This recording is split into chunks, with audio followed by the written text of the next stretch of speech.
Okay, the microphone appears to be working. I'm like, why are you snapping in front of me? I'm like in the shot and I'm still like, I need to move over because the light is not hitting me. So Justin is still the same shade of blonde. We're going to add another layer of bleach today. Where is he? Where is Effie Kitten? Is he gone? I don't think he's here. There are no cats here. Why are there no cats here? Oh, I didn't get the catnip out. Maybe you should. No catnip. Hi, Tomac. Hello, Tomac. Here. We have too many drinks on the table. I just keep like moving them around so I don't spill them. Tomac, I'm like all emotional about that chat. Oh my god. Yeah. Whew. I wonder if did he time that to be right before this on purpose? Jeez Louise. Like let me go be on camera now. Ha ha ha ha. I know he knows what time to scream. It's rough because people get upset about something in the game and they don't have the whole picture, and it makes me to be the bad guy. But I guess that's the life that I chose to try to include you guys in the development of the project. Damn. See, now we're gonna be bummers. Like nobody wants to listen to a bunch of like sad saps talk about their stupid game. Oh my god. Okay. Let's do a quick review. You gonna tell everyone about the fridge? Oh no, I wasn't, but I was gonna tell you to pull up the rewards. I like to always just, remind everybody of what they can work towards. We did get a new fridge that we didn't pay for, and that is really important.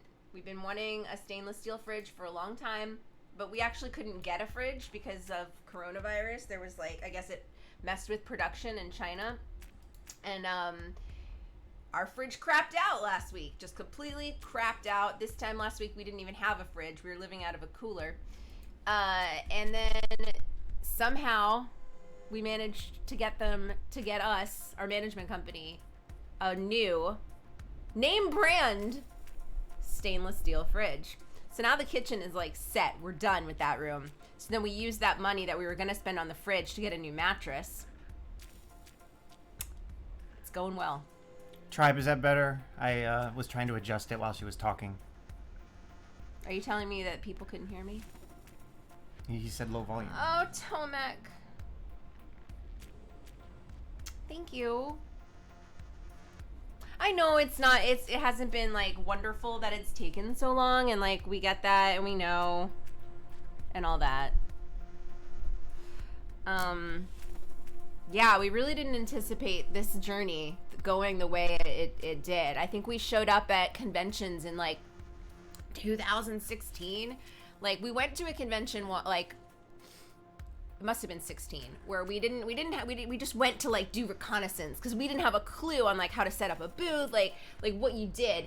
And I remember we just went to do reconnaissance because we didn't have a clue. So anyways, I remember we walked around to people's booths and we were like, oh look, they did this, and then we got our own booth and we didn't even have a game. I don't know what we thought we were doing. We had this half-made, I don't know. And people were still nice to us, and they sat down and they played this so early version of Doomtrooper. And yeah, I think we thought, okay, I think we thought the Kickstarter would make more money. And we did reach our goal, but we kind of set a pretty low goal. And I think we just, I don't know, I guess we just thought things were just going to go differently. It's been a hard journey upward. Yeah, I think it's been good. I think the board game made $600,000 or $700,000 yeah, just off Kickstarter. So they had... We're talking about Siege of the Citadel, of course. Yeah, I mean, they had a game that was already designed and they didn't have to write code. So I don't really know, like, the cost that goes into something like that. Just producing cardboard, basically, I guess. I don't know, but... So then we were, like, kind of surprised that we weren't able to make that much money. Like, they made so much on theirs, and then we made such a small amount. So we got some money from, like, Heroic Signatures and other people, but we really just didn't go how we exactly thought it would.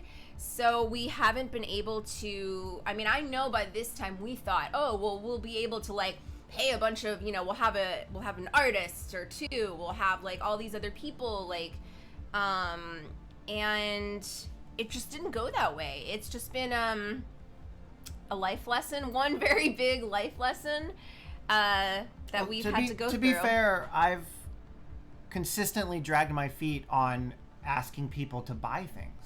Like, I don't want, like, some people told me that I should start monetizing back early in the alpha.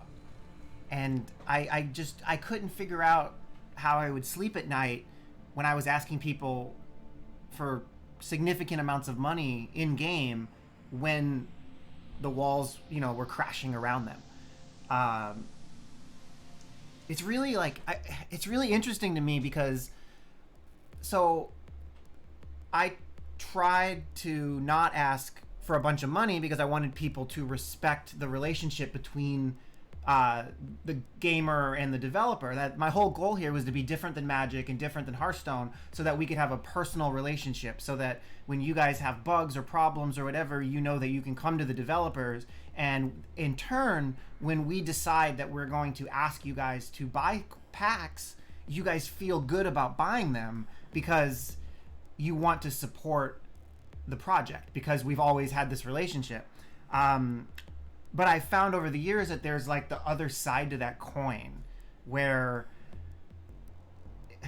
it's like, this has happened with people on the team. I've lost team members and I've lost community members, where if you know that I'm going to listen to you, whether you're a developer on the project or just a community member with a problem with a card, and you tell me, here's a problem, or here's a solution to a problem, and a week, 2 weeks, 2 months goes by, and it's not fixed yet. Hey, Lord Awesomeness, that's a great username. Thanks for following, we appreciate it.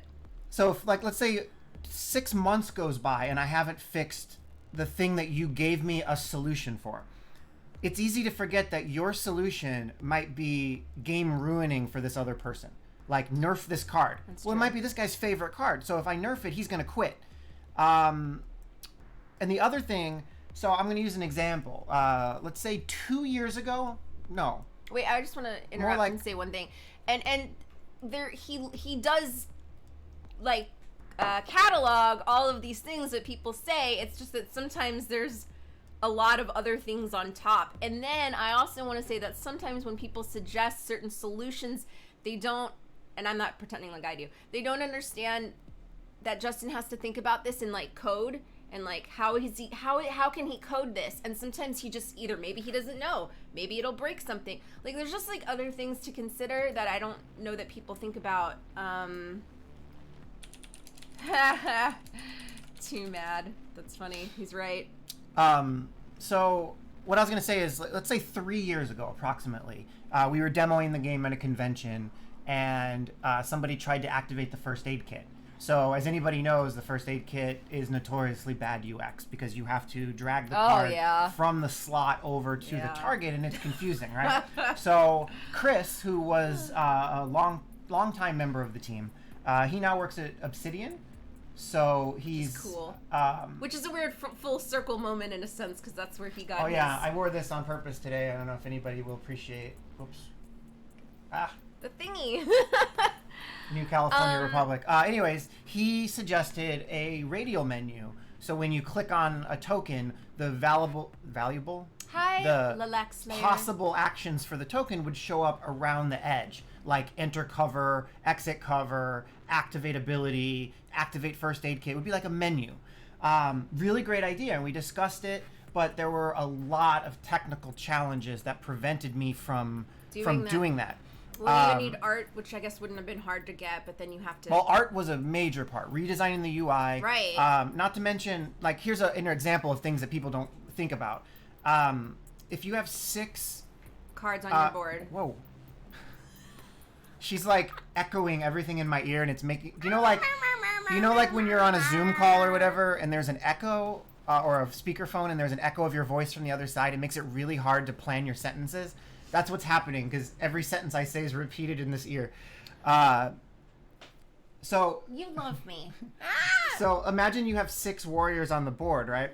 I am not a cat. The far left or the far right, so the number 1 or number 6, when you mouse over, if the card pops up in the normal spot, the attachments to the left or attachments to the right, depending on if it's 1 or 6, will be off screen. So you have, like, you can see this also in the deck builder. So I don't know if you guys noticed this. So a greater need pops up to the right with the keywords further to the right. But if I go over here, Panzerknacker pops up on the left with the keywords to the left. That's because if Panzerknacker popped up to the right, like everything else, it would be off screen. You wouldn't be able to read the keywords. So there's custom math that has to be written to decide which index you are based on what resolution you have, etc. So a lot of times, like in Chris's example, he was like, oh, just make this menu that does this, but he didn't realize the art requirements, the fact that the card at the time didn't know what abilities it had access to, and the math that would be required to make the far left and far right work for the menu. So, trying to think of if I have an example. Yeah, so now here we are, so many years in advance, and I updated a card. Oh man, now I don't remember what card I updated. Damn it. Anyways, well, I updated a card, and I'm updating more, where you can now click to activate certain cards. So, First Aid Kit and Coagulant Auto Injector are getting it in this next update, but I showed it in Discord if you guys missed it, where now on certain cards, when you see the attachment bar to the left of the card, it says click to activate. And when you click it, it brings up the target select UI and you're able to select it, which is way easier for people to understand. And it clearly says click to activate. And that is the first visible step towards what Chris suggested almost 3 years ago.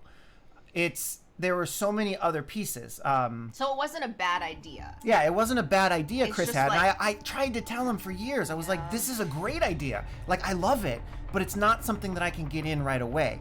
And we went to the next convention and it wasn't in, and the next convention and it wasn't in, and like, he got frustrated. Basically felt this is kind of what a certain person was saying in Discord. It's like, yeah. Let's not call anybody specific out, though. I didn't say their name, did I? But everybody knows who you're talking about, so. Okay. So yeah, there's a lot. Doomtrooper is a lot of projects. There's the base engine, which is more or less the same. There's the Doomtrooper game client. There's the asset updater module. There's the new UI module. There's the rules engine, the card script engine, the API server, the infrastructure. You could count the database layer, and the AI, and the bot, and the shared library. That's 12 code modules that all have to be updated. And the lead engineer, the lead developer on every one of those 12 projects is me. So, which I guess you can say is our fault. I don't know. Sure. Yeah, it's really tricky because I have to manage all of that. Can I what? Nothing. I was gonna say I'm out of focus because you're leaning forward so much. The microphone. I know. You can see the microphone here, so right now people have trouble hearing me. But if I talk louder, it turns red. I have like a digital audio workstation, and it has a nice little, I don't know what you call them, something V meter. It shows like the volume of the input, and it's blue if it's good, and then. Did we use this mic last week? We started to, but it had the mono problem. Right. Yeah. That's right. Yeah. So, it's hard because I opened up. I want this game to be community driven, which is actually one of the topics I was going to talk about tonight, and or today, not tonight. Tonight for somebody. And tonight for a couple people on here. It's just funny that the cons of making it community driven kind of reared their head right before this stream on Discord, but it's okay. Like, his feedback is valid. Like, I would never I don't want to discount anyone's feedback. Like, and someone else said you know, it's going to get more negativity as it picks up. Like, yeah, for sure. Like, that's the life that I chose. But it's interesting. None of us is as dumb as all of us. It's interesting to, like, give you guys some perspective where I can say with complete certainty that I understand why everybody said to ask you guys for money too early. And I can understand with complete certainty why the lead developer of Hearthstone and the lead developer of Magic Arena are not in Discord listening to you guys 24 hours a day. I love you guys. Listening to people. Yeah, I love you guys. Like, I love the community, but you don't agree on anything. Very, very rarely. Like, if somebody hates a card because it's too powerful, someone else threatens to quit if I nerf it. And that's stressful. It's happened many times, actually. It's this, like, weird little circular game that keeps coming back up. Oh my god, you did this, I'm gonna quit. And then someone else is like, no, but now you did this, I'm gonna quit. And we're like, I'm sorry, guys. Yeah, I just... You can't make everyone happy all the time. But I'm trying. I'm doing my best. So, transitioning to what I was gonna say, I haven't figured out the specifics yet, but in our Kickstarter, we offered a chance for some of the top tier backers to actually be like part of the development team. And only one person backed it. It was my friend Adam, bless his heart. I don't know if he's here. But he got the ability to design a card, which we're still working on. And he will get eventually. And he gets his name in the credit as additional design, which is really cool. So I decided that plus what I was just talking about, like including you guys in the development, I've always talked about that, is something that I want to continue. And something that I think will set us apart from other CCGs, which is coming up with a more formal way for you guys to actually get your name in the credits. So the way I'm thinking, I don't know if you guys are familiar with the Rock and Roll Hall of Fame, but basically they might there's not like be if it's... Basically there's a committee of people that nominate bands that have to meet certain criteria, like 25 years old or something. Yes. Yeah. And minimally 25 then they years old. vote, and the top 3, I believe, get inducted into the Hall of Fame for that year. So what I'm thinking is that I will set up a system where the community, you guys, can vote for who you think has done the most it's a directional mic. Sorry. Done the most contributions to the game, whether it's design, QA, community, art, any of that stuff. And then you guys, plus us, the developer teams, will vote on a small number of them, that maybe 2 every time period, that can get added into the credits. So I can say already,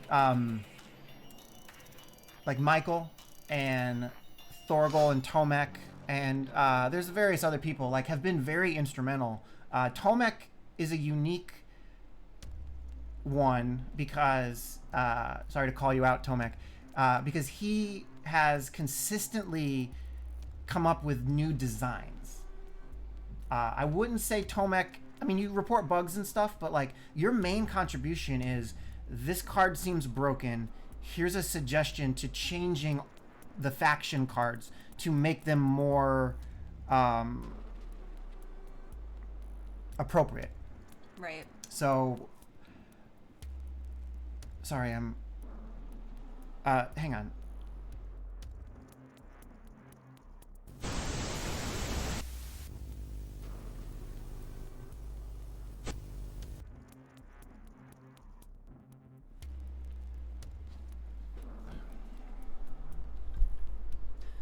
Sorry, we're having mic issues apparently. Hey, Thorgal. Hello, happy Sunday. Anyway, so somebody like is this better? I guess. Yeah, that's better. Can you explain what you want? I don't understand. It just was literally in my face. And because it's in front, oh my god, you're the worst. Okay. Because it was in front, I was out of focus. Okay, so I brought up. Hopefully, this is better for You everybody. have to zoom in this much, and look now how- you're but- out of the frame. But look how in focus you are. It's perfect. The reason I just want to be able to talk, and Julie wants to be in focus, so this is the best outcome, I think. So I used Your hand, like, oh my god. So I used Tomek as an example because if he continues down the path that he's on, and this system comes into play, he would probably get additional design credit in the game, and his name would show up, whether he wants his real name or Thorgal. Tomek.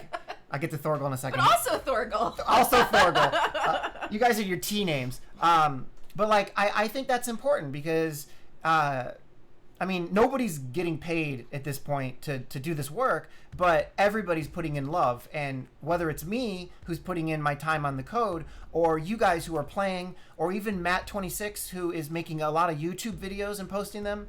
That's what made it all and so weird. Matano as the Twitch streamer. Like, there's everyone's doing their own contribution, and I don't see any reason why those people shouldn't, at the bare minimum, get their name in the credits as additional design, additional QA, We were whatever. talking about this last week, or was it this week? We had a whole conversation about credits and things like that, and who we wanted. We Yeah. go over this, I feel like every 6 months. We're like, we talk about everybody that's helped out. And Well, like how we want to categorize it. The credits are kind of hidden in the game right now, but they're this is placeholder. Like, we were just playing around. Oh yeah, because you don't Tennessee. Yeah. Brian without a last name. The time has come. I have a document with all this info, but the time has come to actually start putting the actual credits in here. So Wait, how do you get to that from the main menu? you click the watermark in the bottom corner. Oh, okay. So Can you zoom out just I- just a little bit so that you're in frame? Stop. Ah. You're the worst. Okay, you made your point. You've made your point. Did everybody get their share? Oh my god. Everybody examine how beautiful my wife is. I hate you. Oh boy. All I was saying was that the mic was in the foreground and I was blurry. Okay, that's it. That's all I said. Move the thing so you're in frame. All right. So, anyways, I'm gonna come up with a better system. I'm thinking that I'm gonna make a nominate command for the bot, so that players in Discord can nominate somebody for the next induction into the credits. That's fun. And then other people can examine the nominees and vote, and we'll use those votes to start a discussion. So, I do think You really want to ask for more community feedback? that's the world that we've invented. I know. So I do think, obviously Michael's been around forever. Ever. I mean, Dizo has been helping out a ton as a moderator. Tomek and Thorgal have been very instrumental. Hey, speaking of instrumental, What? Brian's here lurking. What's up, Arch Inquisitor, sir? Yeah, I mean, Brian's a good candidate. Oh my god, Brian went from day one, though, of streaming, like, way back in the day. Brian Yeah. was always, like number one cheerleader of your Twitch I mean, streaming. worst case scenario, people like Brian and Nipa definitely get, like, special thanks because they've both been around in their own way when we needed them. Right? Remember Yeah. when Brian was, like, helping you Oh, yeah. test that, I think it was, I don't know if it was a card or, No, Brian's my man. yeah. And you can take that in a gay way or a straight way, my friend. However you like, I guess. Okay. I'm All sorry. right. I'm sorry, children. Oh my god. So I think that'll be fun. It'll let you guys kind of prop each other up and thank each other for contributions and stuff. So that's something that I've been working on for the past couple days. And it plays nicely into this conversation. What was the other thing? I think it was Too Mad. Correct me if I'm wrong, Too Mad. But I think it was you. Sent me some feedback and was playing off an idea that I've been playing with that someone else had suggested recently, was changing the lobbies. So the previous suggestion was to have ranked mode and casual mode multiplayer. And if there is no casual person and there is no ranked person to match you against, after a certain amount of time it matches you together. But one of you gets, ranking and one of you doesn't. So that's part of it. The other part is, what if there's no players at all? So I was talking to while Europe sleeps. Yeah, basically while Europe is while Thorgal and Tomek are sleeping. So wait, Too Mad is the person that messaged I don't know. You? I'm confused now, but maybe. If not, I'll just use him as the example. But a person recently messaged Justin. He said yep. Okay, see, this is a cool example of community. So making let's say you join casual and I join ranked, and after a minute, someone else joins casual and you get a game. But I'm still sitting there waiting in my ranked match. When it hits a second tier of, okay, you still haven't found a match, I can spin up a bot game that will drop you into a bot game. However, it will treat you as a ranked player. Because it's not your fault. Yeah, so you will that there was no get to play against the bot and get your rewards. There are obvious problems with that. One is I'm basically giving you a free win until the AI gets better. But I don't think anyone will be too angry about that. And then second... Yeah, it's really in the player's favor than, our favor. But I thought that was really cool that, a person messaged Justin and was like, hey, I have an idea. And then, we did the thing that they said. And I was like, Justin, did you tell them that we did the thing that they said? So they can feel good that they actually, did something for the game. I actually respond to most of the feedback. Yeah, you do. Sometimes it's just pardon my language, but it'll be like, what the fuck is positive karma plus destiny for both players? This is stupid. I don't understand why you ruined the game. I probably don't respond to that. And that's almost a quote of one that I got. Too Mad. I mean, that's okay. I think CCG's just... Every CCG has, so many rules and, a kind of learning curve. So it's okay. Yeah. The only thing I can say is that treat the game unlike other games, you don't need to put out a ton of warriors. You might be able to only put out one or two. A lot of new players that come from other games will try to stack the board and put all six warriors out. Sometimes you're just giving your opponent points that way.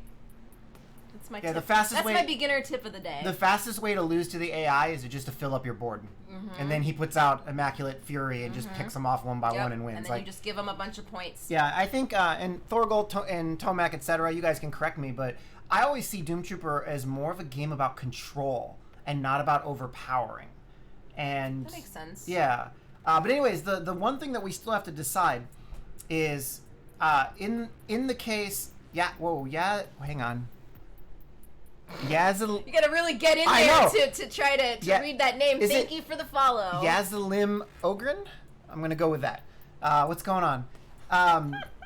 Anyways, let's say that you're in the lobby for 3 minutes and you don't get a player, and I drop you into a match with a bot. Do I tell you? Or do I kind of lie to you? Does that make sense? Do I act like it's a player and make you think that we're more active than we are? Or do I say bot-123 and you're playing against the bot? Or do I show a notification that says, weren't able to find a good match for you, so here's a bot? I don't know that you need to do that last one. How do I handle the situation where you're looking for a challenging fight and I put you into a bot game? That's the only thing that I don't know how to do. But I've been working on updating matchmaking recently, so that should be doable soon, which is nice. Tomek says it's all about fate cards and playing them in the right order, but did you want it to be like that? Yes and no. I mean, obviously, no, that's not my intention for the game, but yes, that's kind of how the game was designed. Like, fate cards are supposed to, they're supposed to change the course of battle, but I don't, so I want, how do I phrase this? I want the game to be about controlling, and that includes fate cards. What I don't want is it to be about 3 miscommunications plus 3 ambushes plus 3 what is thy bidding. Like, I don't want it to be every deck needs these 9 cards and you play these 9 cards in the right order, but I do want the, oh shit, I didn't see that coming fate card, if that makes sense. Bots should be named by contributors. The economy in DT looks so poor you almost do not need factory. You mean like you can generate Destiny too quickly? We are talking about Doomtrooper. If you click on the link right above your comment from Moobot, it'll take you to Steam, and you can learn about our wonderful CCG that we have made. Yeah, so it's a collectible card game that's programmed entirely in JavaScript. Using React.js and Electron on the front end, and Happy.js and Mongoose on the back end. I've never heard you say Happy.js before. Yeah, it's called Happy, and the validation library is called Joy. Oh, how pleasant. And there's like a litter box somewhere in there. There's a bunch of Ren and Stimpy references. It's kind of nice. Oh, my first material possession. Yeah. So this game is made entirely in JavaScript, and it's a custom CCG engine that I created using Electron and React.js. It's one of my favorite episodes of Ren and Stimpy, when Ren's cousin comes to stay, and his cousin gets along with Stimpy, and then they sit in Stimpy's litter box together. So Max Rez says bot should be named by contributors. I like that. I like the idea of letting people earn the right to name a bot, or like to add a list and it's randomly selected when you get a bot. I think that's cool. Hey, Dread Central, what's going on? Dread Central, just dropping in out of nowhere. Hi. I actually don't know what Jamstack is.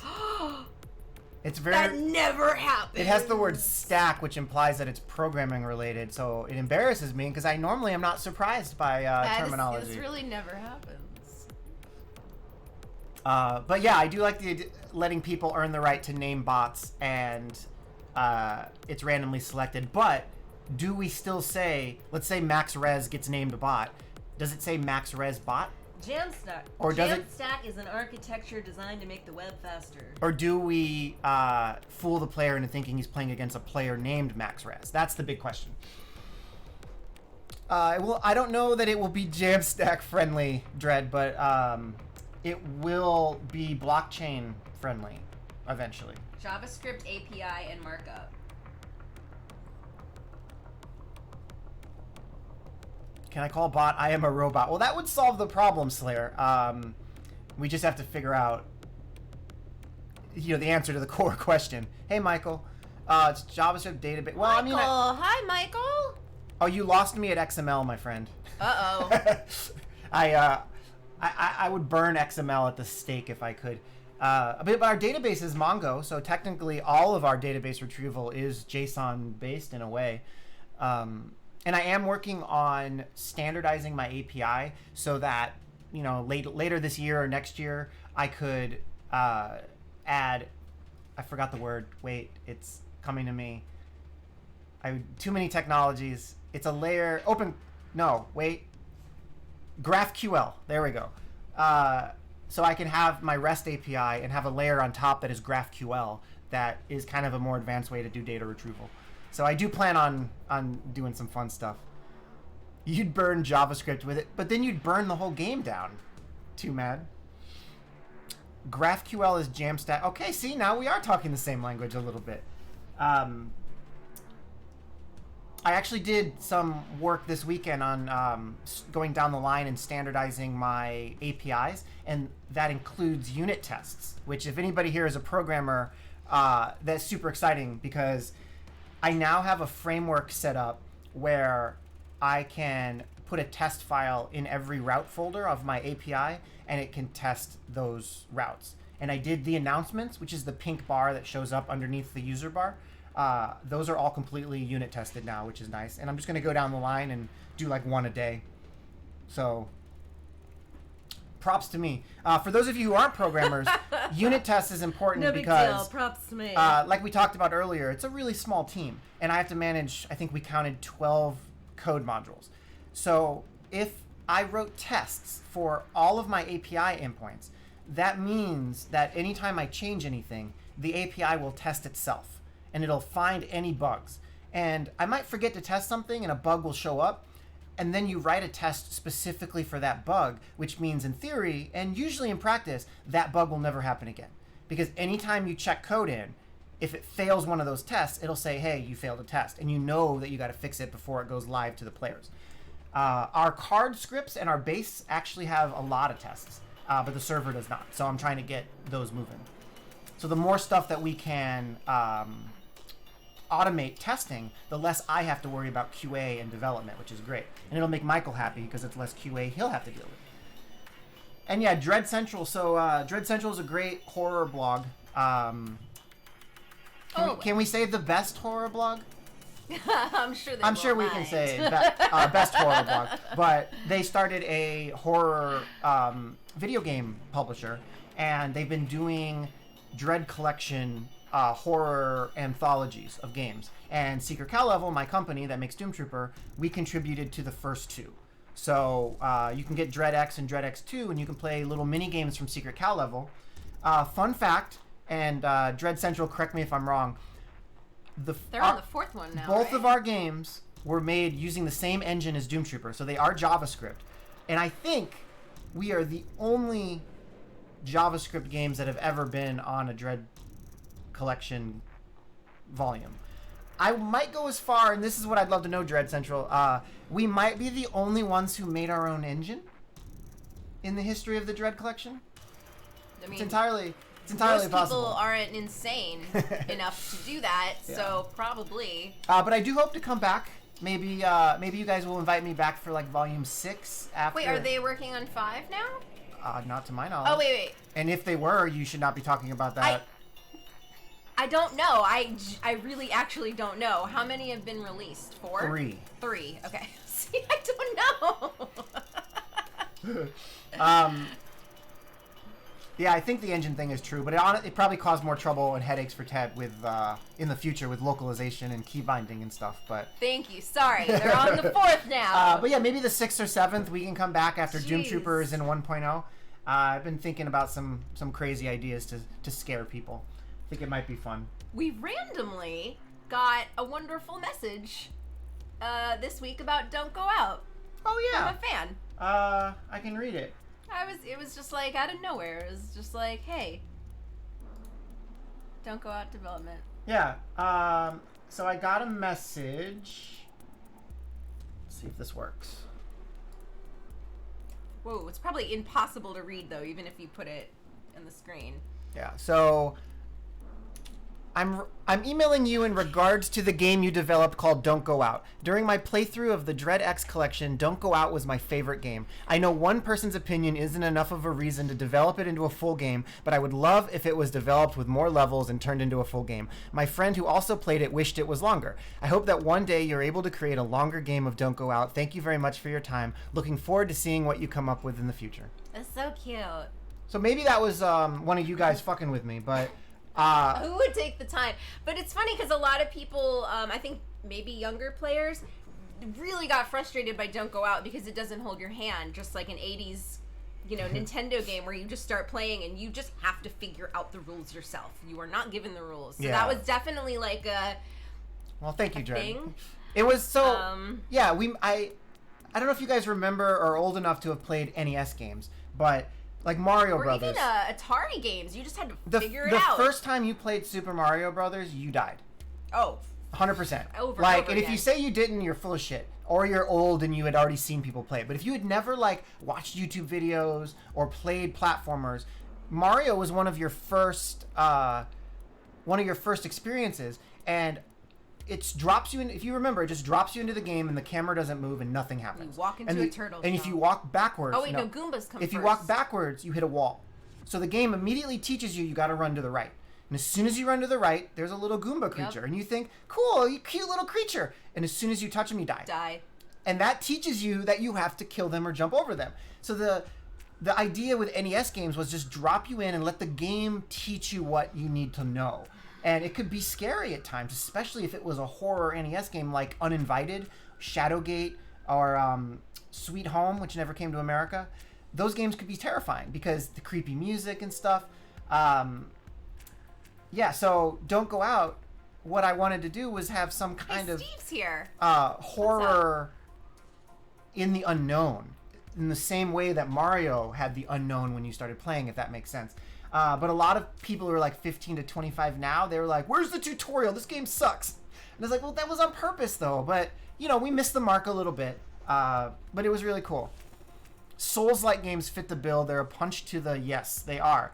That is kind of what I wanted to do, but with like an 8/16-bit feel.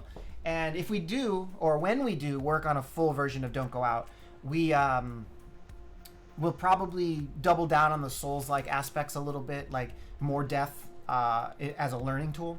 I think that would be really fun. I mean, it was made in a short amount of time. Yeah, so I think there was really. some things like what's it called? I'm sorry, I'm blanking out. When you put the pentagram down, like... Blood Sacrifice. Right, I feel like that... Yeah. If you had more time, you might have, like...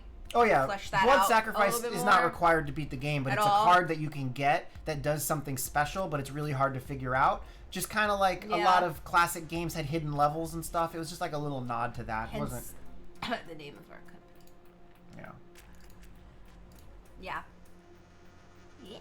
So yeah, Dread Central, if you guys are looking to publish a full version of Don't Go Out, hit me up maybe later this year. Never finished Shadowgate. I have multiple times, but I've never finished Uninvited, and I was reminded of that on a YouTube video, and I think I'm going to go back and play Uninvited. It's just like Shadowgate, but more horror and more weird stuff, and less gothic, like medieval, if you never played it. There's a remake. The original team of Shadowgate made a remake of it that's using Unreal Engine, I believe, and you can get it on Steam. It's the same exact story, but all the worlds are pre-rendered, or are 3D rendered and have animations and stuff. I started playing that. It's pretty cheap. So that's a big... The Doomtrooper related stuff was the trying to officially come up with a way to get people into the credits. I think that's going to be a pretty big deal. And then the matchmaking changes are going to help a lot. And I'm also finishing the stuff that I promised last week, which was the changes to Mitch Hunter, Nicodemus, and Eradicator Death Droid, as well as some other fixes. I think the next patch is going to remove a bunch of cards from the collection. They've technically already been removed, but they still show up. Like, let's see. I think armor plating is still in here. Yeah. So, like, this card is for vehicles, but it's not a vehicle. So the vehicles were already removed, but this card is not technically a vehicle, so it still shows up.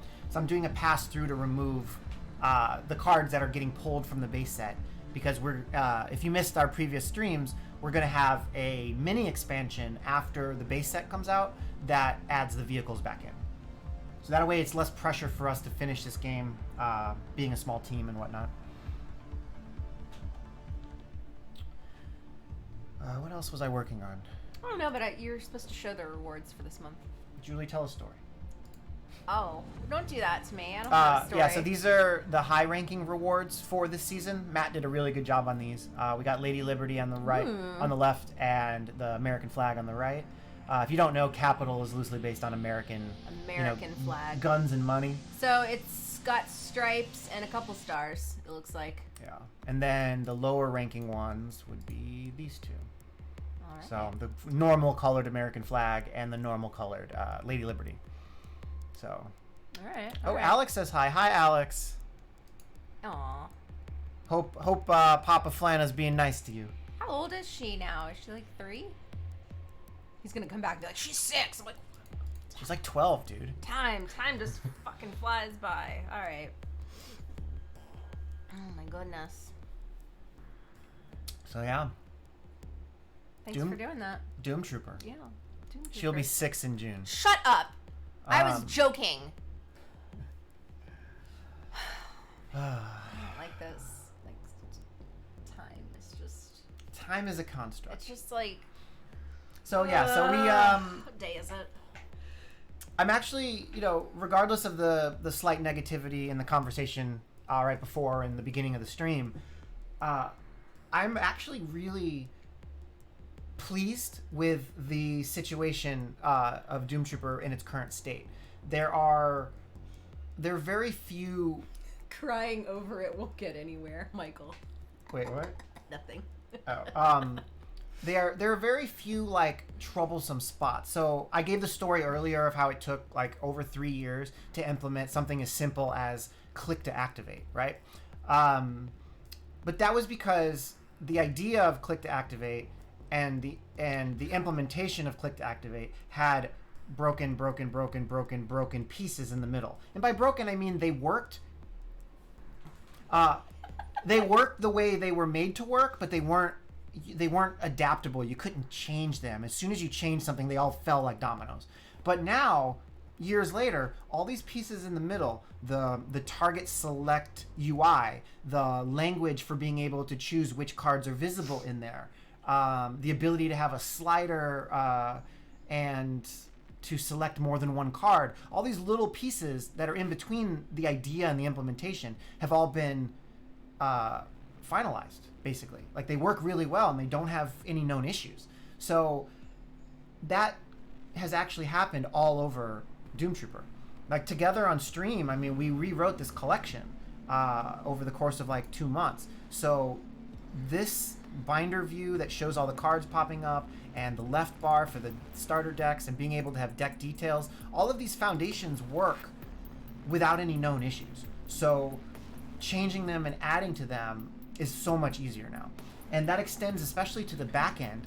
I added crafting materials as rewards, which obviously caused some headaches, but Someone is looking for a fight. I lost my train of thought. Sorry. The ability to add crafting materials as a reward took me literally 5 minutes because the reward system works well. The season system with the linking to the rewards and the scheduling system and all that stuff, it works really well. It's all customizable and the API is very powerful. Oh, we should have said hi, Alex. I did. Okay. And then we talked about how old she was. No, I know. I never actually said hi back in response to that. So yeah, so there's all kinds of like really fun stuff that's been happening. I wish I got to do the programming streams more often to show off some of like the real stuff that I'm proud of behind the scenes, but it's neat. Was using reset tokens supposed to eat my starting currency? Here's last week's yes, fight. It is, but I didn't make that clear.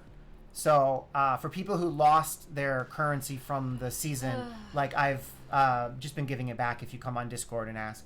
But in the future, the reset thing, the messaging will change to let you know. The problem is thanks to Wicked Sick for exploiting the game, is he... Alakai.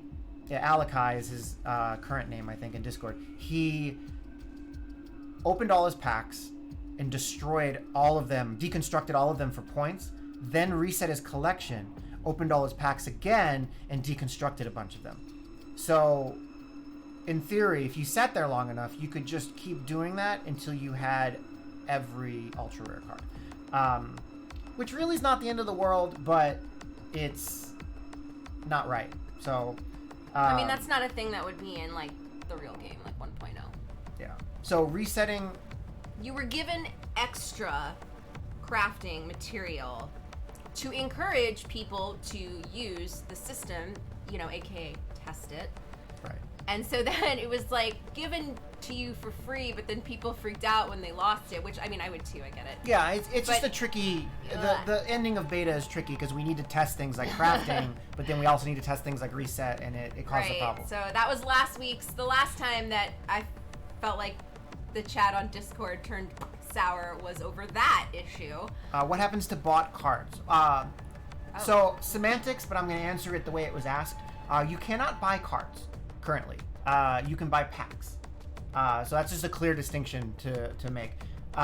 So bought packs are never lost. When you reset your collection, it just takes away all the cards that you opened from packs or were gifted for free, and it gives you back all of your packs to reopen. So Thanks, T-Man. crafted cards are also lost for the same reason I just described, because otherwise you could craft them and then reset, and then, you know, if you spend all weekend doing that, you can game the system. Again, a function of being in beta, not how the actual game would Right. work. Now, There's no resetting once the game this next part's kind of tricky. Well, let me first say what Julie's saying. Yeah. So right now, unless we have a reason, if an exploit shows up, I'm not planning to force another reset upon people. But I am giving the reset token for you to optionally choose to reset. So if, for example, you get to roll the dice and see if you get different cards. Yeah, you don't get the cards you want, you can do a reset. Or you can just craft the cards you want now, which is new. So maybe the reset's not necessary. Or maybe I patch in some new cards and one of them is your favorite. Well, you could reset your collection, open the packs, and try to get those if you want. But like I said, it's optional. The next update's going to make it a lot clearer. Like, look, you know, you will lose this and this if you do the reset, but the amount of packs that have been purchased never goes away. Or earned. The amount of packs that you've accumulated are yours forever. The individual cards might change, like I said, when you reset and roll the dice on what you're going to be given, but the amount of earned or purchased things do not go away. Right. So here's where it gets a little tricky. Variant cards do not get reset. So if you earn, if you earn or you got one from the Kickstarter or whatever, the variant cards, when you do the reset, you get to keep them. However, there was a brief time when people could craft variant cards, and that was a mistake. So the next update will correct the mistake, and you'll get a notification that, like, you know, some of your cards were removed and you gain the crafting materials back. So if you have more than 10 of a card, or you crafted a variant or a debug card or something that was an exploit, the next update should remove them, and you'll get an alert and you'll get your crafting stuff back. And it'll all happen automatically when you log in. One of the things I'm trying to finish. So it should fix itself. Fun fact for the programmer nerds, when I was writing these unit tests for the server, and this is fun about unit tests, is even when you think you don't have bugs, as soon as you write tests, you find bugs that you didn't know existed. It sets up a database, it runs the test, and then it deletes the database, right? But when I would test logging in, it would set it up, log you in, erase the database, and then try to synchronize your account. But the database has already been deleted, so it would crash. I had a bug that it was not synchronizing your account before finalizing your login. So that means is you could log in, and then after you log in, it would erase your extra cards or your bad variants or whatever, but you wouldn't get the notification until you left the menu and came back, because it wasn't happening in the right order, if that makes sense. So I fixed that bug. So now when you log in, it will synchronize your account before it tells the game that you're ready to be logged in, which means when you get the main menu in for the first time, it will already have synchronized all of your fixes. If you're a new player, it will already have granted you all your decks, all your starter cards, all that stuff. So that's subtle for most people, but that's a significant change, because what if a new player got to the main menu and then clicked really quickly on collections and had 0 cards? Like, that would have been possible. And you'd be like, where are my cards? And you have to tell them, well, press F5 to reload, and maybe it'll fix itself. And it would, because the timing would line up. But we don't have to worry about that anymore, because I was testing announcements, which then showed me a bug with the account sync login. It's really interesting to me, because any programmer says, no, I'm a good programmer, I don't need tests. You do. Even if you're good, you're like, oh shit, I didn't know that was broken. You guys didn't even know it was broken. It was so subtle that it would cause bugs, and maybe they've been reported, but we didn't know what was causing them because it seemed like it should be impossible. Nope. So unit tests. And now I can write them for my whole API, which will be great. Yeah. No kittens. Yeah, oh, jeez. We have a dog, though. Is that his backside? Mm-hmm. Yeah. Just his backside to the camera. There's a corgi butt for my It's friends. not even like a fluffy butt. It's just a rounded back. Schnitzel. Hey,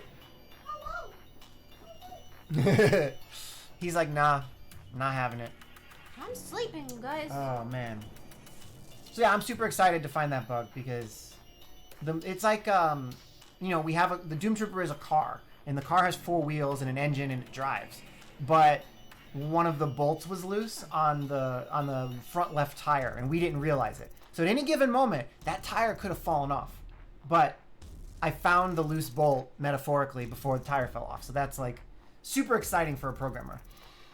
Tomek, can we consider making factory-like cards as indestructible, non-removable from the game? I think I saw you mention something like that, like broken down. Wait, what do you mean non-removable? We have you already know this. Somebody said we have the card Economic Collapse, which let's see.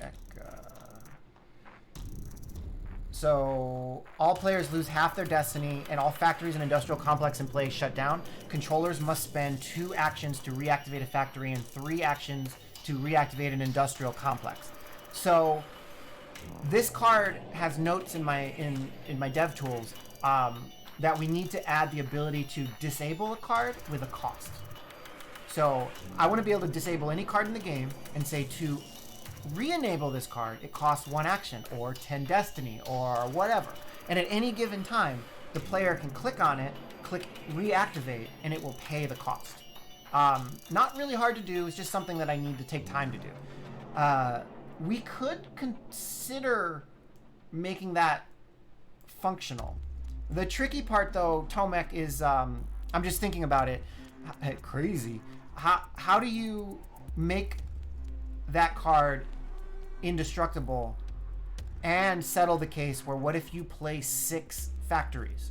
Or what if I somehow place 6 factories on your side of the board?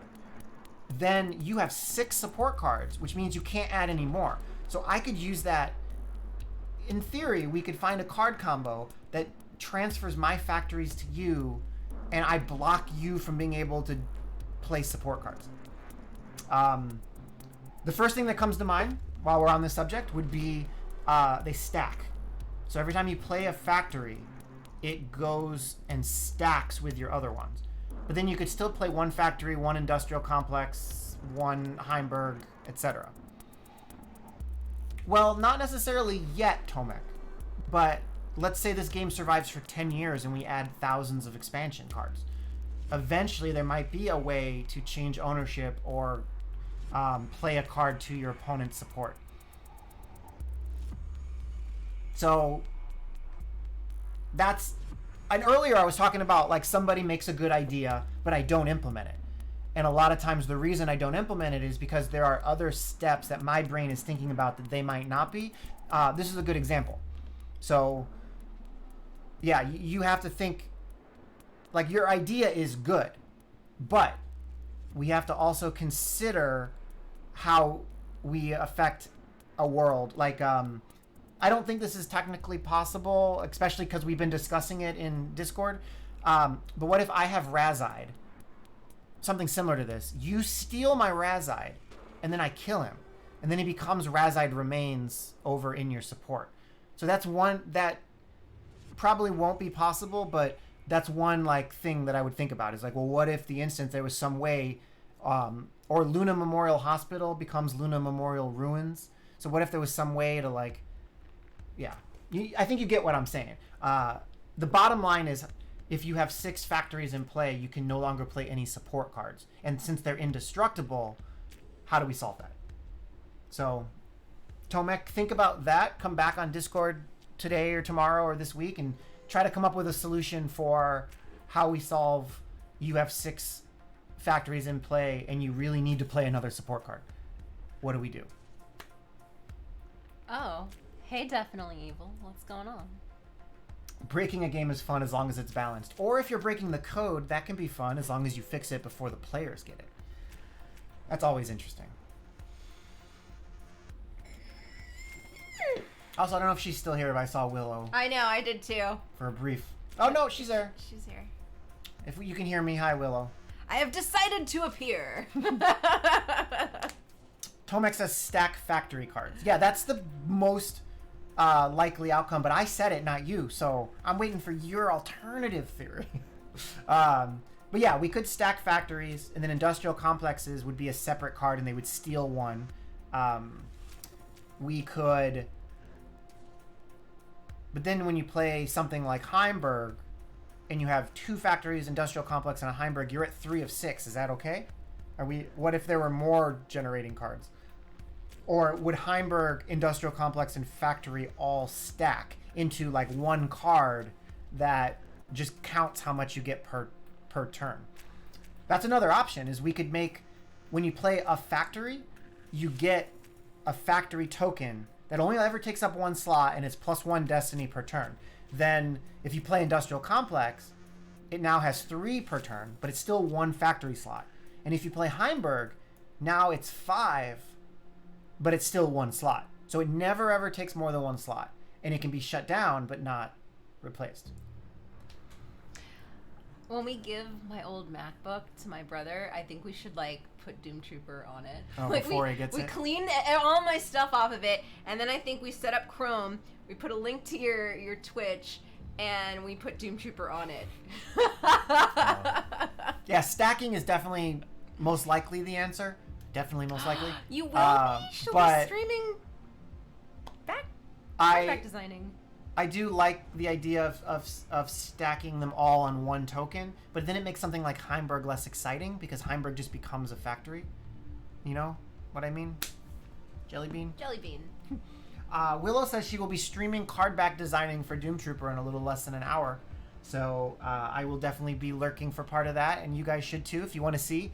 As you probably realize if you play the game regularly, we've finished the 7 beta faction card back rewards. So after this month, we'll be giving away different rewards next month. This is the last month? Why did I think April was the last month? We're done. Well, April 1st, they will get the capital rewards. Right, and then we don't have Imperial left? And then, nope. Oh, we're done. And then Okay, May we're done. 1st, you get everything. All I'll right. double check. I'm fairly certain everything has been given Trust you over me. out. So definitely go to Willow's channel, Willow Art, and follow her if you want to see some new Doomtrooper card backs and offer some feedback for her. Also, Retro Matano 4 will be playing Doomtrooper at... Now. No, he actually has changed his time to start at 30 after the hour. Oh, it's probably because we go over. It might be. So he normally starts at 12 p.m. Is he still playing Doomtrooper? Yeah. Cool. But now he's playing at 21:30 UTC +1. I think that's like 9:30 p.m. his time. Slayer, we've had a great idea for April Fool's Day for 3 years now. It's actually Steve's idea, which is extra funny because April Fool's Day is Steve's birthday. It is? Yeah. That sucks. That has to suck, right? But People fucking with you on the one day that you should have a nice, glorious day. maybe this year will be the It's year. the worst, he says, yeah. Maybe this year will be the year we can do it. But Gotta get planning now. yeah, it involves a new background, which maybe Willow could help us with, and it involves bringing back a certain multiple armed Paradise Lost card that is probably the most broken card in the history of CCGs. I think it would be fun. Right, Too Mad's like so many bogus gifts. I've been sitting here thinking the same thing, that people must have been like, here's like a fucking Xbox, and then you like, there's just a brick inside the box. April Fools! I would murder someone. I'd be like, it's my birthday! It's my day! Yeah, since the engine allows us to generate games with ephemeral cards, meaning you could own 0 cards, and I could put you in a game with the best deck. Like, I have the ability to do that. No, I won't do it for you if you ask. That's not how it works. But for something like an event, I could say, for example, I could say, here are 60 White Star cards that we've designed, and you're going to fight against an AI who plays against 60 alien cards. So I could preview cards from the next expansion in an event without having to add them to your collection, which is really cool. But I would like to also make some joke cards that are only used in events that you'll never be able to own. I think Hearthstone did that too, is they made some like super overpowered ridiculous cards that only happen during special events, say like a Halloween event or something. There's some fun stuff that we could do there, so I'm kind of excited. Also, I was thinking, and if anyone has any ideas in Discord, I'll leave you with this thought. So the Dread Collection guys were here talking about that. So I started thinking, Unglued Magic in the Gathering. future when we do single-player Doomtrooper, the idea was just like, oh, you play a match, and then there's a cutscene, and then you play a match, and then there's a cutscene, and then there's a reward. Pretty standard, right? But what if it didn't have to be that? What if we had different types of single-player mode? What if during a card game, the Dread Collection is what made me think about this.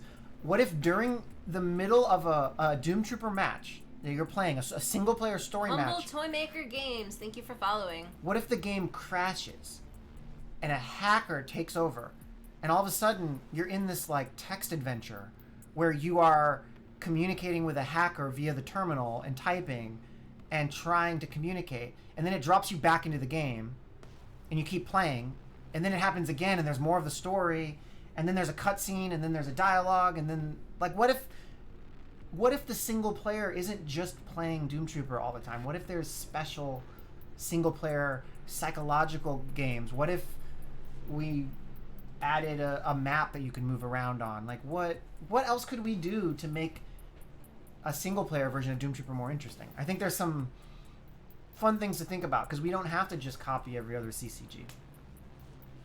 I don't know. Yeah, Unhinged, Unglued, Goldilocks. I'm not sure. Oh, is this a reference to my hair? Are you gonna make fun of my hair again? Fixing it today. Puzzles. I've been trying to fix it all week. So I've thought about puzzles a lot, and also slot machines. Legal, I have to talk to my lawyer about that to make sure that it's okay. But like something like spin a wheel and get a free prize, or solve this puzzle, get a free prize. The puzzle could be like Tetris. Oh, too mad. God damn it. Okay, look. We got to do one more time of bleach. He already has curly hair that like I have really straight hair. I don't know how to handle curly hair, and we're gonna bleach it one more time. We're gonna moisturize it, but when you brush it, because it's curly, it just like... I'm sorry, is my hair in your way? It just fluffs. I don't have that problem. My hair is gloriously straight and silky, and I don't know how to deal with it. Anyway, puzzles are really good. Like, it could be like a Tetris-like puzzle, or if anybody played Duelist, and this is really hard to do, and you guys would have to help me design this. What's a curling conditioner? But if in Duelist, they would drop you into a game already in progress. So let's say, and they had like a board with cards, and it'd be like a chess match that's almost complete. And usually there would be one way to win. It would look like you're about to lose. Every single time when you're dropped in, your opponent would be 1 point from winning. You'd have 0 points, and there's only 2 turns left. And you'd be like, how do I beat this? But then you would figure out there's a perfect combination of cards and moves where you would win. Those were so much fun. And I would love to do some sort of puzzle like that, but I don't know that I have the design chops to do that, so it's tricky. Willow, send me the brand you use. I need more info on this. I did look it up really quickly. Slather some mayo on it. Can you imagine if we did that and then like the cats were like, meow, meow, meow, like following you around? Effie would try to eat your hair. Also, just so I showed it earlier, if anybody's interested in my history as a Fallout New Vegas developer. Oh, hi, New California Republic. I think you could buy this for a while, but as a developer, I think they gave it to us, or maybe I bought it during the development. They weren't very nice to us at ZeniMax, but I love it. And I haven't worn this in like 4 years, so I figured I'd get it out today.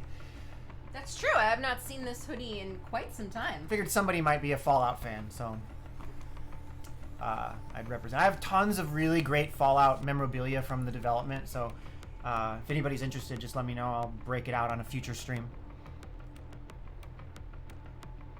Fallout New Vegas is the new Doom 3 shotgun, apparently. I don't know what that means. You've lost me. Doom 3 shotgun. Yeah, I don't know. I'm like not a gamer though, so I wouldn't be surprised if it goes over my head, but Yeah, I got one more thing. Oh. Tell a story. I don't have stories. I never leave the house, except we made the mistake of going outside yesterday to pick up garlic crab legs for me. And they were really busy.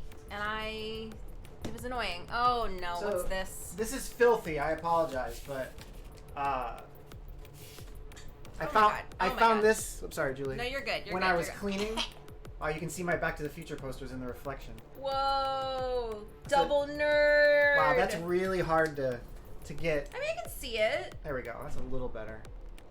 So it's a print from the comic for Fallout New Vegas, and it's autographed somewhere by Chris Avallone. But I found this when I was cleaning my room, which is kind of cool. I did not see a Twitter thread from Mr. Oshry. Ugh, nothing is logged in on. I just got a new computer. Hells to the yeah, but I'm not logged in on anything. I don't know. Let's see here. Oh man. What about it? Yeah, with a little bit of success in the Doomtrooper state, which means if we make Mutant Chronicles Incorporated happy, which means money. If we start selling a lot, we would potentially have the ability to get the rights to something like Warzone and make an RPG or a strategy game or something using Mutant Chronicles lore. But we have to prove that we can be profitable. So, if you support Doomtrooper, I would like to continue in the Mutant Chronicles universe in the future. So maybe that is one reason for you to support the project in the future. Yeah, I mean, between us, Lord Awesome, and 21 other people in here, there have been talks between Steve and I, as well as Steve, aka Modem Symphony 93, and the owners of Mutant Chronicles, about doing something like I lost the game. Oh my God, strategy RPG just got remade. Wow, I'm drawing a blank. Steve, chime in. I'm sure you know whatever it is he's trying to say. Very similar to the Mutant RPG, but there was a. Oh wow. Take a sip of coffee. Hurry! Mutant Year Zero, but what was the one that was based on? Kind of like the same strategy game, and it got remade in the last couple years. Fortress. Anyways, there was some talk about using that type of gameplay to make a Warzone game in the future. Yeah, the game just like Mutant Year Zero, but it was. Yeah, I can't find it. It's gone forever. It was like an alien invasion game, and you play like Marines that have to fight through the invasion. And it was an old strategy RPG that people really liked, and they did a remake a couple years ago, like 4 years ago or so. I can't think of it. Anyways, XCOM. XCOM. That's it. An XCOM style game in the Warzone universe, I think would be super rad. And we had even talked about making that in the future, but obviously we have to be a success with this game first. Okay, so I did look up some of the thread with Oshry, and they're talking about that people would love it if Bethesda and Obsidian would collab on a game together. Dave says, sadly, I believe they still hate each other from the New Vegas Fallout, pun intended. And many of the key people from both studios at the time are gone. That is also true. And then someone, I don't know, I guess who I this should have is, commented on that thread. said, to be fair to Obsidian, Bethesda fucked them. They were rushed to market, they were forced to use their shitty engine, and they scored one below what they needed to get their bonus for Metacritic score, something Bethesda refused to budge on. I don't know who that person is, But ding, ding, ding. True story. Yep. So lastly, I forgot to show this last week. So this is fun. I got this sealed U.S. Dark Eden pack, which I've been trying to get for many years. If you don't know, Dark Eden is a card game in the Mutant Chronicles universe. You could say it's the sequel to Doomtrooper, but it was released... strangely, the copyright says 96 and 97, but I feel like it didn't come to America till later. I don't know. But it came out at the end of the CCG craze. So Doomtrooper had already had a bunch of expansions, and Dark Eden came out, and card games weren't selling that well in America. So I literally never saw a Dark Eden game in my life, in person. So, I thought it was Europe only, and I found out later it was American. Important question. Are you going to open this box? I don't know yet. Not at this time. It's sealed. Yeah. So do we have to get another one before we can open it and see these Dark Eden cards? I might have a couple Dark Eden cards in the drawer. Yeah, but like 5, right? Isn't it like a really I actually don't small know. random amount? I don't know. I don't remember. But anyways, I did get this. So Very when we started Doomtrooper 4 years ago, the idea was to make our own engine. Because I believe that Hearthstone and Magic and all those, their patches are like 10 gigabytes. Like, it's ridiculous. I wanted to make a game where patching and updating was a lot easier to do and focused on CCGs, because all of those use Unity and Unreal and all that, and they're not made for CCGs. They're made for first-person shooters, etc. So you get a lot of bloat that comes with it. But other than making a really good CCG engine, I wanted to make my own engine so that I could transition from Doomtrooper and make Cult and Dark Eden into digital properties. So we met the Cult folks in Sweden. So as we finish, briefly, as we finish Doomtrooper and it gets to 1.0 and we start working on the localization and the porting to mobile, I would like, in a perfect world, if the game starts picking up steam when we start advertising, to start discussing the idea of making those games would be a dream come true. And as I just said kind of there, and I mentioned this in Discord earlier, one thing I really want to make clear to you guys is, Julie, you look weird on camera. You're like gone. One thing I really want to make clear is a lot of times people are like, oh, this is a dead game, or people are stopping playing already and the game has already failed. And I would just like to point out that, and this is important, we haven't even gotten started, baby. Yeah, the game isn't out yet. You're playing early access. You're playing a beta. You're playing a subset of what we're building. And we chose to open the game up to people, not to be our weird marketing launch tactic, but to actually let the community help develop the game. Marketing. So keep that in mind when you think like, there's nobody Pacific Standard Time. Like, I know, and we're working on ways to fix that, but... Which, thanks to Too Mad, we did. Well, we have an idea. I mean, it's a great idea. But keep in mind, if you ever think like, oh, this game is already dead, or this game, whatever, the game isn't released yet. Like, you can't play a beta of a game and say that it has already fallen off. I haven't even done any Facebook ads. Yeah, guys. like we are starting advertising with the launch of the new tutorial. So everyone that you're playing against are just people who found it randomly, or friends of a friend, or like, oh my God, Doomtrooper's back. You should check it out. Like, it's a small, close-knit community, and I like it that way. I hope that it grows into a giant, flourishing community very soon. But I like being able to chat with you guys, and as we grow too big, I might not be able to do that anymore. I want to make a comment based off of something that somebody said in Discord today. I have worked for a couple, not gaming companies, but I've worked for companies where they're small and reviews matter. And I don't think it's that weird, or I don't even know what word to use, to ask the people that are fans of your game or your product to say, hey, you might have not even thought of this, because not everybody does, but could you drop us a review? I don't think that that's like a weird thing to do or shady. or any of that. So on that note, Wait. write us a positive review on Steam. All I'm saying is that sometimes I think people are apt to open their mouth when they're mad about something, right? The restaurant messes up your order. Bad Yelp review. Right. All I'm saying is I don't think it's weird. I've done it in many other jobs. Like I said, in marketing, dental offices, other things where you know that you have people that are loyal to you and like you.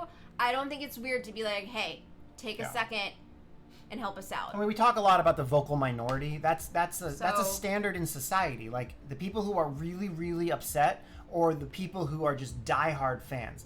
Those are the two that will write review, and the upset people usually outnumber the diehards.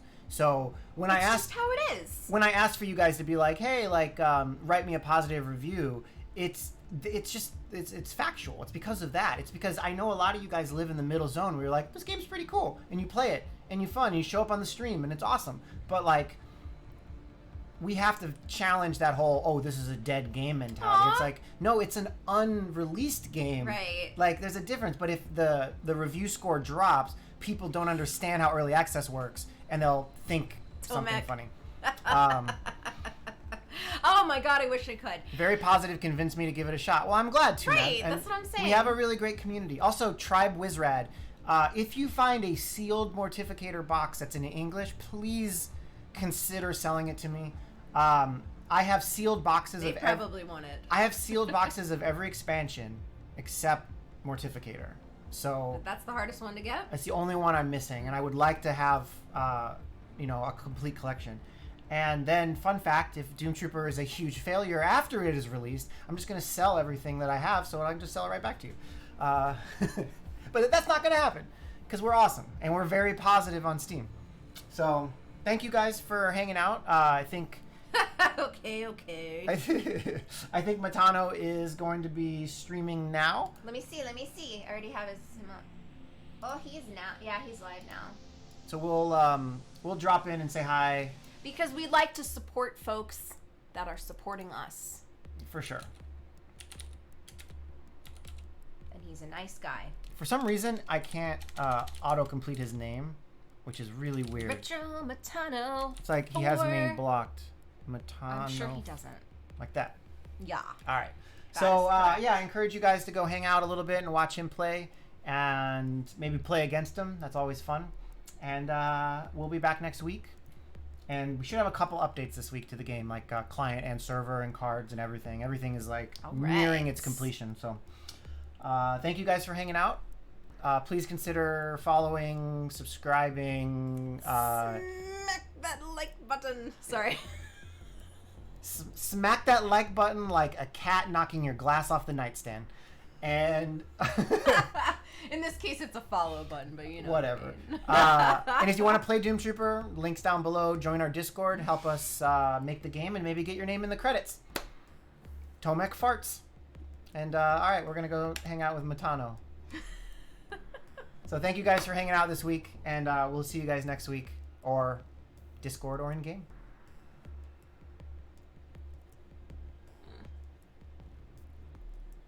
Oh, and he did.